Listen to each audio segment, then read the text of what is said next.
नमस्कार मंडळी. तर चला आज आपण दही आलू मटरची भाजी बनवणार आहोत. अगदी सोपी रेसिपी आहे. तर चला आपण बनवूयात. तर यासाठी मी इथे टोमॅटो घेतलेले आहेत. तर 2 टोमॅटो घेतलेले आहेत. 1 लाल मिरची घेतलेली आहे. यानंतर कोथिंबीर, 10-12 काजू घेतलेले आहेत. धना पावडर घेतली. आपल्याला हे सर्व मिक्सरमध्ये मस्त बारीक पेस्ट बनवून घ्यायची आहे. तर इथे मी कढई घेतली आहे. तर कढई तापल्यानंतर आपण यात तेल घालत आहोत. तर तेल गरम झाल्यानंतर आपल्याला यात जिरे घालायचे आहेत. तर पहा जिरे तडतडल्यानंतर आपण यात थोडंसं हिंग घालत आहोत. यानंतर बारीक चिरलेला कांदा घालायचा आहे. थोडीशी हळद घालायची आहे. आपल्याला हे सर्व परतून घ्यायचं आहे छान असं.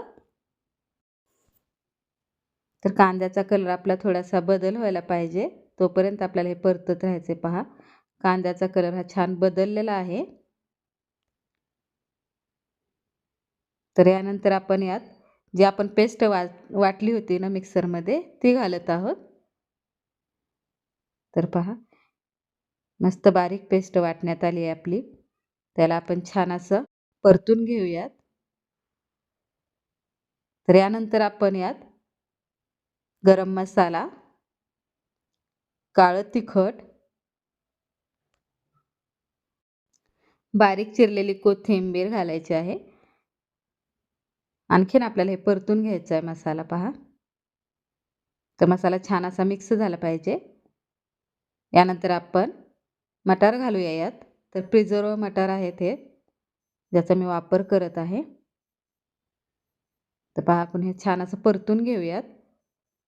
तर यानंतर मी यात दही घालत आहे. तर दही इथे मी 1 वाटी घातलेलं आहे. हे देखील आपण छान असं मिक्स करून घेऊयात. त्यानंतर आपण यात जे शिजवलेले बटाटे आहेत ना, त्याचे मोठे-मोठे काप कट केले तर पहा. ते आपण घालूयात यात. तर छान असं हे आपण परतून घेऊयात. त्यानंतर चवीपुरतं मीठ घालायचं आहे.